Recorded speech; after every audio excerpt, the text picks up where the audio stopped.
যারা এই কোরআন বাস্তবায়ন করার পিছনে কষ্ট করবে না, মেহনত করবে না, নিজেরা আমল করবে না, মুখ ফিরায় নিবে, দুনিয়ার গণতন্ত্রের ঠিকাদারিদের আদেশ মেনে ক্ষমতায় যাওয়ার চেষ্টা করবে, খবর আছে তাদের। কথা ঠিক না ঠিক? খবর আছে। এদেরকে যখন হাসরের দিনে আপনার উঠানো হবে অন্ধ করে, আপনারে আমি কি বলবো, বহু টুপিওয়ালা ক্ষমতায় যাওয়ার জন্য কোরআন এবং সুন্নাহকে বিসর্জন দিতেছে। কথা ঠিক না ঠিক? শুধু দুনিয়ার লোক আর কিচ্ছু না, শুধু দুনিয়ার টাকা, অর্থ আর ক্ষমতার কারণে বহু টুপিওয়ালা পর্যন্ত আপনার ঈমান বিক্রি করে দিতেছে বেঈমানদের কাছে। আপনি কি বলবেন? কোরআন বাদ দিয়া, শরিয়া বাদ দিয়া, দ্বীন ইসলাম বাদ দিয়া আইন বাস্তবায়ন করবে, ক্ষমতায় যাবে, এটা দুনিয়ার লোক ছাড়া আর তো কিছু না। আল্লাহ তাআলা বলেন, হাসরের দিনে যখন অন্ধ বানিয়ে দেওয়া হবে তখন সে আওয়াজ দিবে। কি আওয়াজ দিবে?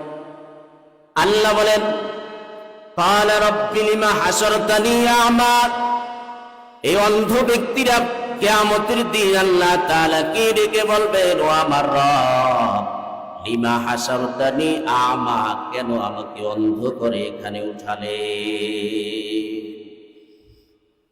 এখানে দুইটা বিষয় বুঝবেন। এই অন্ধ বিশ্বাসীরাও হতে পারে, আবার অবিশ্বাসীরাও হতে পারে। যারা বিশ্বাস করেছে কিন্তু কোরআনের হুকুম মানে নাই, আল্লাহর রাসূলের আদর্শ মানে নাই, এদেরকেও আল্লাহ তাআলা অন্ধ বানিয়ে উঠাতে পারেন। এক অর্থ। ভিন্ন অর্থ হলো মুসলমান অর্থাৎ বিশ্বাসী বান্দা ব্যতীত যারা অবিশ্বাসী, আল্লাহকে মানে না, আল্লাহকে বিশ্বাস করে না, এক কথায় কাফের মুশরিক, সবাইকে আল্লাহ তাআলা হাসরের দিন অন্ধ বানিয়ে উঠাবে। বেঈমানরা বলবে, দুনিয়াতে আল্লাহর সঙ্গে আমরা অংশীদার সাব্যস্ত করেছিলাম, আমাদের তো অংশীদার ছিল। আল্লাহ বলবেন, আমার সঙ্গে যে অংশীদার বানাইছো, বল কোন দলিল আসেনি? এই যে হিন্দুরা, খ্রিস্টানরা, ইহুদিরা আল্লাহর সাথে যে অংশীদার বানাইছে, এই অংশীদার বানানোর বেলায় ওদের পিছনে কোনো দলিল নাই। আল্লাহ কোথাও বলে দেয় নাই আমার সাথে অংশীদার বানাও, বরং আল্লাহ সব জায়গায় বলেছেন আমার সাথে কোনো অংশীদার নাই। কথা ঠিক না ঠিক? আমার সাথে কোনো অংশীদার নাই। কুল হুয়াল্লাহু আহাদ আল্লাহুস সামাদ। আল্লাহ বারবার, আল্লাহ যে একক, অদ্বিতীয়, আল্লাহর সাথে কোনো অংশীদার নাই। এ ব্যাপারে আল্লাহ তাআলা বহু জায়গায় নিজের পরিচয় তুলে ধরেছে। হাসরের দিনে বেঈমানরা যখন অন্ধ হয়ে উঠবে, বারবার আল্লাহরে বলবে, ও আল্লাহ, দুনিয়াতে আমাদের চক্ষু ছিল, আমরা তো অন্ধ ছিলাম না, তাইলে হাসরের দিনে কেন আমাদেরকে অন্ধ বানিয়ে উঠানো হলো? আবার নামদারি মুসলমান আছে, নামে বিশ্বাস করে, কামে কিছুই নাই, আছে না নাই? এদেরকেও যখন অন্ধ বানিয়ে উঠানো হবে, قال رب لما حشرتني أعمى وقد كنت بصيرا। তারা বলবে, ও আল্লাহ, দুনিয়াতে তো চক্ষু ছিল, এখন কেন চোখে পাওয়ার নাই, কিছুই দেখতে পাই না। আমা মানে অন্ধ। অন্ধ ব্যক্তির সব আছে, পুরা দেহ আছে, কিন্তু চোখও আছে, চোখে দেখে না। সব কিছু তার সামনে, কিন্তু চোখে পাওয়ার না থাকার কারণে যেমনি দেখে না।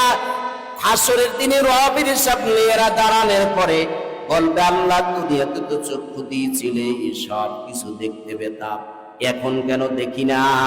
আল্লাহ সেই কথার আগাম জবাব দিয়ে দিয়েছেন। সুবহানাল্লাহ।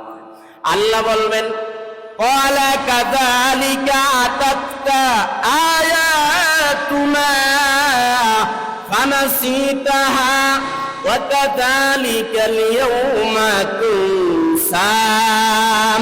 আল্লাহ বলবেন, ক্বালা কাযালিক, এই বেঈমানের গোষ্ঠীরা দুনিয়াতে তো নাজ নেয়ামত কম দেই নাই। সূর্যের আলো, চাঁদের আলো, কত অক্সিজেন, কত অক্সিজেন, কত ফিরি ফিরি দিয়েছিলাম, কত শান্তি, কত অট্টালিকা, কত বাড়ি গাড়ি, কত ক্ষমতা, কত কিছু দিয়েছিলাম। সব কিছু পেয়ে আমাকে ভুলে গিয়েছিলি। ক্বালা কাযালিক আতাতকা আয়াতুনা, আমার কোরআন গিয়েছিল আর আমার বন্ধুর আদর্শ গিয়েছিল, কিন্তু পরোয়া করো না। ঠিক না বেটি? কোরআন তো গিয়েছিল, নামাজের আওয়াজ তো গিয়েছিল কানের ভিতরে, কিন্তু ফজর তো পড়ো নাই, জোহর তো পড়ো নাই, আসর তো পড়ো নাই, মাগরিব পড়ো নাই, এশাও পড়ো নাই, বরং উল্টা পাল্টা মন্তব্য করে পিছনে ফিরে এসেছো। এখন আসো, তোমার কাছে তো কোরআন গিয়েছিল, আমার বন্ধুর আদর্শ গিয়েছিল, কিন্তু তুমি মানো নাই। তুমি এই পশ্চিমাদের আদর্শ লালন করে জিন্দেগিটা তুমি পার করে দিয়েছো। শুধু কি তাই? নিজের সন্তান, নিজের স্ত্রী, নিজের পরিবার সব সাজিয়েছো শুধু পশ্চিমাদের আদর্শ মোতাবেক। আমার বন্ধুর আদর্শে তুমি কি হও নাই? রঙে রঙিন হও নাই। বন্ধুর রঙে রঙিন হও নাই, আমার রঙে রঙিন হও নাই। রঙে রঙিন হয়েছে বেঈমানদের। ওরা যেহেতু অন্ধ, সুতরাং তোমরাও আজকের অন্ধ থাকবা। ফানাসিতাহা, তুমি তো ভুলে গিয়েছিলে, আমাকে ভুলে গিয়েছিলে। ফানাসিতাহা, আল্লাহ জবাব দিয়ে দিবেন সেদিন যে তুমি তো ভুলে গিয়েছিলে। কোরআন তোমার কাছে গিয়েছিল, কিন্তু তুমি ভুলে গিয়েছিলে। দুনিয়ার লোভে পড়ে, টাকা আর অর্থের লোভে পড়ে ক্ষমতা পাওয়ার জন্য কোরআন তুমি বিসর্জন দিয়েছো। রাসূলুল্লাহর আদর্শ তুমি, মদিনাওয়ালার ইসলাম তুমি বিসর্জন দিয়েছো। কোরআন তুমি বিসর্জন দিয়ে পশ্চিমাদের আদর্শ নিয়ে তুমি ক্ষমতায় যাওয়ার চেষ্টা করেছো। এবারে আসো, তুমি তো সব ভুলে গিয়েছিলে, আমারটা দরকার নাই, দুনিয়া তোমার দরকার ছিল। এবারে আসো, যেহেতু তুমি সব ভুলে গিয়েছো, এখন আসো। ক্বালা কাযালিকা আতাতকা আয়াতুনা ফানাসিতাহা, তুমি যেহেতু ভুলে গিয়েছিলে, এরপরে আল্লাহ বলে ওয়াকাযালিকাল ইয়াউমা তুনসা, তেমনি ভাবে আজকে তোমাকে ভুলে যাওয়া হবে। নাউজুবিল্লাহ বলেন। হাসরের দিনে আল্লাহ যদি তার বান্দারে ভুলে যায়, বলেন ওই বান্দার স্থান কোথায় হবে? বলেন। আল্লাহ বলেন وَكَذَلِكَ نَجْزِي مَنْ أَسْرَفَ وَلَمْ يُؤْمِنْ بِآيَاتِ رَبِّهِ وَلَعَذَابُ الْآخِرَةِ أَشَدُّ وَأَبْقَى। আল্লাহ বলেন এমনি ভাবে আমি প্রতিদান দিব। وَكَذَلِكَ نَجْزِي, দুনিয়াতে আমাকে ভুলে গিয়েছিলে, আমাকে স্মরণ করো নাই, আমার জিকির করো নাই, আমার জিকিরের বিরোধিতা করেছো, আছে না নাই? যারা জিকির করে এদের জিকিরের বিরোধিতায় লিপ্ত। যারা জিকিরের বিরোধিতা করে খোদার কসম ভুলেও জিকির করে না। মুসলমান যারা আল্লাহ আল্লাহ জিকির করে, লা ইলাহা ইল্লাল্লাহর জিকির করে, বারবার আল্লাহর নাম উচ্চারণ করে জিকির করে, ইল্লাল্লাহর ধ্বনি দিয়ে জিকির করে, ইল্লাল্লাহর মতনৈক্য নিয়া জিকিরের বিরোধিতা করা মানে হচ্ছে কোরআনের বিরোধিতা করা, আল্লাহর বিরোধিতা করা। ঠিক না ভাই? ঠিক। যারা জিকিরের বিরোধিতা করে ওরা জিকিরই করে না। দেখতেন খবর নিয়ে, যারাই আল্লাহ আল্লাহ জিকির করে, বলে এটা কোরআনের কোথায় আছে আল্লাহ আল্লাহ বারবার জিকির করা? দলিল দেয়, যুক্তি দেয়। সন্তান বাবারে যদি বারবার ডাকে আব্বা আব্বা আব্বা, তার আব্বা তো বিরক্ত হয়ে যাবে, সন্তানের ধমক দিবে, কি ডাকস করে? তা আল্লাহর বারবার ডাকলে তো আল্লাহ বিরক্ত হয়ে যাবে। নাউজুবিল্লাহ। আল্লাহ বলেন ইয়া আইয়ুহাল্লাযীনা আমানু যকুরুল্লাহ যিকরান কাসীরা, এই ইমানদারেরা তোমরা বেশি বেশি পরিমাণে আল্লাহর জিকির করো। ভিন্ন আয়াতে বলেছেন তোমার রবের নামের জিকির করো। বলেন রবের নাম কয়টা? আমাদের রবের নাম কয়টা? এই 99টা নাম যেই বান্দা মুখস্থ করবে, রাসূল বলেন বিনা হিসাবে তার জান্নাত দেওয়া হবে। তো রবের নামের জিকির করার কথা তো আল্লাহই বলছেন, তা আপনি জিকিরের বিরোধিতা করে তো আপনি কোরআনের বিরোধিতা করতেছেন। কথা ঠিক না? হবে ঠিক। আপনি আল্লাহর বিরোধিতা করতেছে, অথচ খবর নেই। আল্লাহ বলবেন, এই স্বেচ্ছাচারিতা যারা করবে কোরআন নিয়ে, রাসূলের হাদিস নিয়ে, যারা স্বেচ্ছাচারিতা করবে, মান্য করবে না, আল্লাহ বলবেন আমি এমন ভাবে তোমাদেরকে প্রতিদান দিব, পুরস্কার দিব। ওয়ালাম ইউমিন বিআয়াতি রাব্বি, এবং তার রবের আয়াত বিশ্বাস করে নাই, অর্থাৎ কোরআন বিশ্বাস করে নাই। আল্লাহ শেষে বলেন ওয়ালা আযাবুল আখিরাহ, মনে করছো দুনিয়ার লাইফটাই এটাই সবকিছু, না না, এটাই সবকিছু না। আল্লাহ বলেন ওয়ালা আযাবুল আখিরাহ, আখিরাতের আযাব, পরকালের আযাব আসাদ্দু, ভয়ঙ্কর কঠিন। ওয়া আবকা, শুরু হবে আর শেষ না।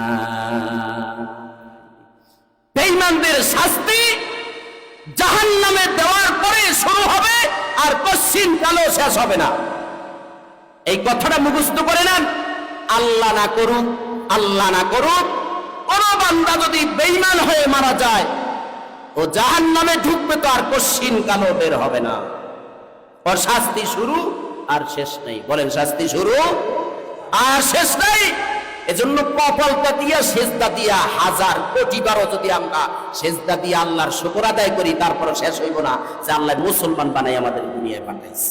খালি এই একটা শুকরিয়া যদি আপনি সারা জীবন সেজদায় পইরা কান্না করতে করতে শেষ হয়ে যাই আমরা, যে আল্লাহ তুমি যে আমার মুসলমান বানায় দুনিয়াতে পাঠাইছো, এই শুকরিয়া যদি আদায় করি, তারপরে শেষ হবে না। কথা ঠিক না ঠিক? জন্য বেঈমান হয়ে মারা গেলে তার ঠিকানা কোথায়? আর শাস্তি শুরু আছে, শেষ না। কিন্তু মুসলমান হয়ে যদি মারা যাইতে পারি, তাইলে কবরে যাওয়ার পরে যদি অপরাধ করার কারণে, গুনাহ করার কারণে শাস্তি দেয়, জাহান্নামে যাওয়ার পরে আল্লাহ একটা সময় ঈমান থাকার কারণে জান্নাত দিয়ে দেবে। আল্লাহ তাআলা আমাদেরকে বুঝার, আমল করার তৌফিক দান করেন। বলেন আমিন।